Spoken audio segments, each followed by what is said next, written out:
आपल्या दैनंदिन जीवनामध्ये विविध गोष्टी आपल्या कानावर ऐकू येतात.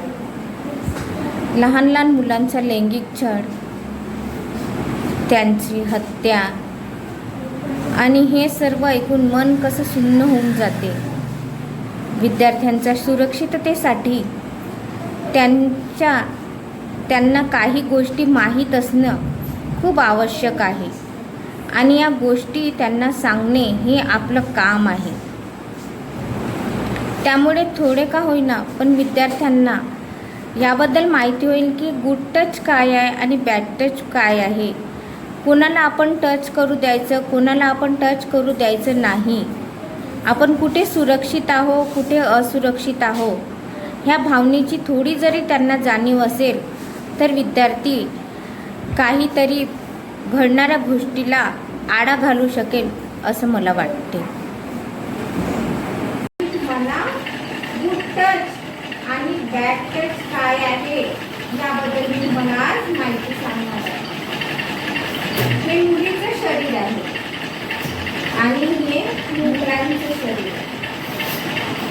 मुलाच्या शरीराचा जो खालचा भाग असतो खाजगी भाग, त्याला काय म्हणतात? खाजगी भाग. भागाला म्हणतात खाजगी भाग.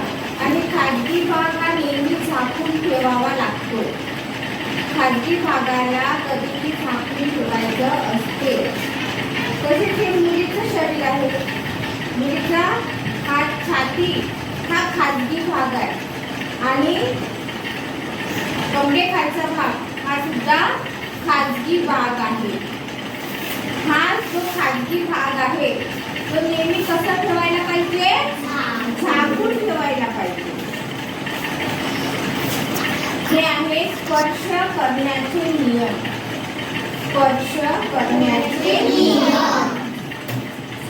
डोके, चेहरा, तोंड जे लाल अक्षरामध्ये लिहिलं आहे ते काय आहे?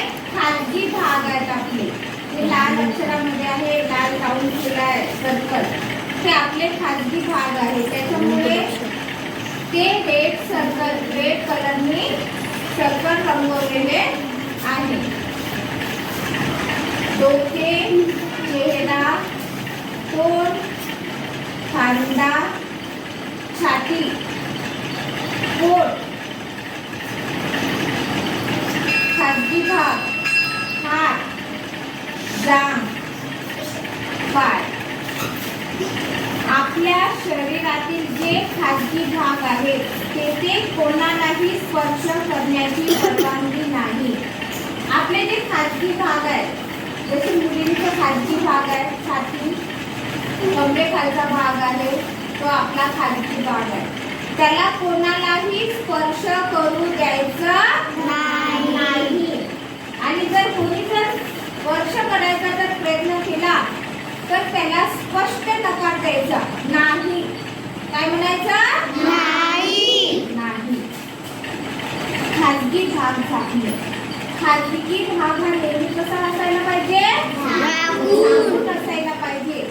खाजगी भाग हा नेहमी आपल्या झाकून असायला पाहिजे. आपण आपल्या शरीराची काळजी घ्यायची.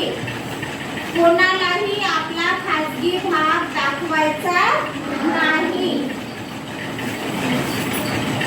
आपल्या शरीरातील जे खाजगी भाग आहेत तेथे कोणालाही स्पर्श करण्याची परवानगी नाही. अंघोळ घालताना किंवा कपडे बदलताना पालक स्पर्श करू शकतील. फक्त आपली मम्मी आपल्या शरीराला स्पर्श करू शकते. आपले बाबा आपला लाड करू शकतात पण बाकीच्यांना आपल्या शरीराला स्पर्श करण्याची परवानगी नाही. डॉक्टरांना वैद्यकीय तपासणीच्या वेळेस पालकांच्या उपस्थित स्पर्श करू शकते. जर आपण डॉक्टरकडे गेलो तर आपली मम्मी किंवा पप्पा असेल तेव्हाच ते डॉक्टर आपल्या शरीराला स्पर्श करू शकतात. अन्यथा त्यांना सुद्धा परवानगी नाही की आपल्या शरीराला ते स्पर्श करतील. आपले सुरक्षित स्थान. आपलं घर आहे आई बाबा सोबत, आपलं सुरक्षित स्थान आहे. इथे आपल्याला कोणाचीही भीती नाही. आजी आजोबा सोबत आपण जाऊ शकतो. बहीण भाऊ सोबत आपण खेळू शकतो.